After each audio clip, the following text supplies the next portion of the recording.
स्वागत है आपका हमारे YouTube चैनल स्मार्ट में। दोस्तों, ये प्रोजेक्ट नैप 5 है और इसके ज़रिए आज जो जानकारी आप तक लेकर आए हैं, जिसमें हम बताएंगे भगवान शंकर के उस निवास स्थान के बारे में, उस दुर्गम मार्ग के बारे में जो शिवलोक तक ले जाता है, जिसका उल्लेख पुराणों में भी मिलता है। अगर आप हमारे चैनल पर नए हैं तो इस चैनल को लाइक करें, सब्सक्राइब करें और कमेंट करना बिल्कुल भी ना भूलें। तो शुरू करते हैं आज का ये रोमांचक सफर।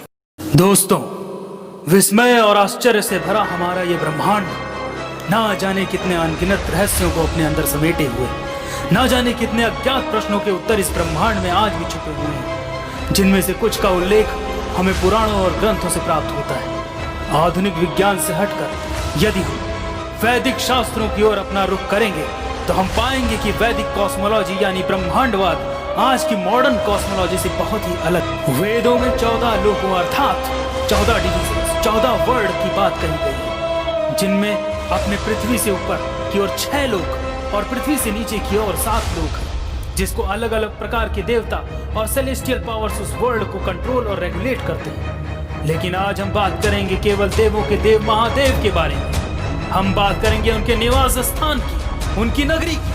भूलोक यानी पृथ्वी लोक से 2 लोक ऊपर मिहिर लोक है, जिसे शिव जी की पुरी या शिवलोक बताया जाता है। परंतु पृथ्वी पर शिव जी के निवास स्थान तक जाने वाले मार्ग के बारे में शास्त्रों में बहुत स्पष्ट रूप से बताया जाता है कि धरती के बीचों बीच मध्य भाग में कैलाश नाम का एक दिव्य और विशाल पर्वत है, जहाँ शिव जी का वास है। और इसी पर्वत में एक गुप्त मार्ग जो सीधे शिव धाम की ओर जाता है। भारतवर्ष के भौगोलिक पृष्ठभूमि के उत्तरी भाग में महान हिमालय पर्वत की विशाल श्रृंखला है, जिसके उत्तर में एक ऐसा दिव्य, विशाल और अलौकिक पर्वत है जिसे हम कैलाश पर्वत के नाम से जानते हैं। कैलाश पर्वत की महिमा बहुत ही अद्भुत है। आज तक कोई भी इस पर्वत के रहस्य के बारे में जान नहीं पाया, क्योंकि आज तक यह अजय रहा।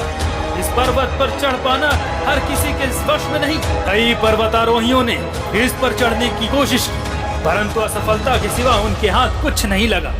परंतु इससे वहां के बारे में संसार को जानने का मौका मिला।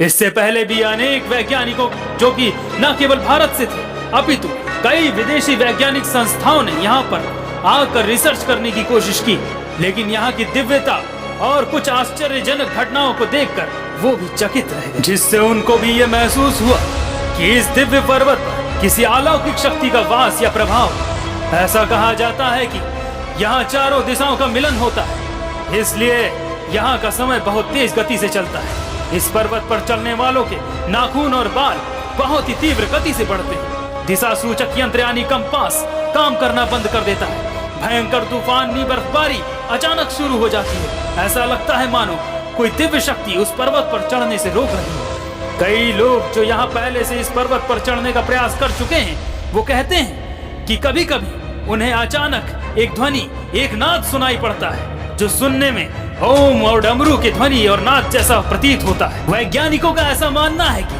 प्रकाश और ध्वनि वायु की तरंगों के मिलने के कारण ऐसा होता है, या वहाँ के बर्फ के पिघलने की आवाज भी इसकी वजह हो सकती है।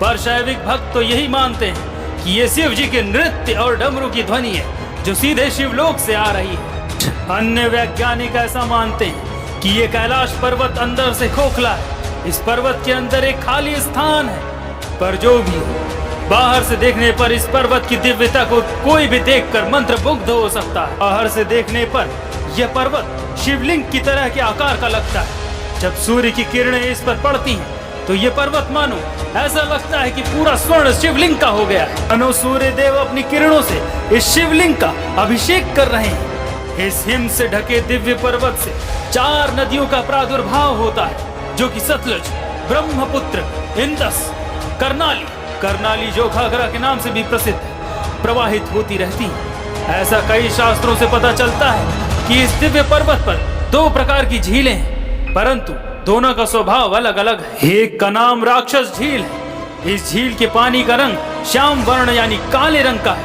अतः यह चंद्राकार है। दूसरी झील जो इसके बगल में मानसरोवर झील के नाम से प्रख्यात है, जिसे पवित्र माना जाता है और ये सूर्य के आकार की। श्रीलिंग महापुराण के विवरण के अनुसार कैलाश में दिव्यता से युक्त भयंकर वन और नदियां शोभायमान। इसी दिव्य कैलाश पर्वत पर ऐसा माना जाता है कि एक गुप्त द्वार है, क्योंकि कैलाश पर्वत के ऊपर शिव जी का वास नहीं, पर्वत के ऊपर तो केवल द्वार है। पूरी कैलाश नगरी तो कैलाश पर्वत के अंदर और नीचे की ओर विस्तार करती है। यह संपूर्ण लोक शिव जी द्वारा ही संचालित होता है। बिना शिव जी की कृपा और आज्ञा से उनके लोक में जा पाना संभव नहीं है। वहां केवल वो जा सकता है जो शिव जी का अनन्य भक्त हो, जिसे शिव कृपा प्राप्त हो और जो शिवमय हो चुका। शास्त्रों के अनुसार कैलाश नगरी के प्रवेश द्वार पर बहुत ही शक्तिशाली यक्षों का पहरा रहता है, किसी आम मनुष्य को विचलित कर सकती है। इसके बाद कई गुप्त मार्गों से एक भयंकर और सकरा एवं घनघोर ठंड से युक्त मार्ग पूर्व दिशा की ओर विस्तार लेते हुए सीधे एक पर्वत की ओर ले जाते। एक बहुत ही दिव्य और पौराणिक मंदाकिनी नदी उपस्थित है, जिसमें सभी देवता, यक्ष, गंधर्व, किन्नर इत्यादि इसके जल से स्नान करके आनंदित होते हैं।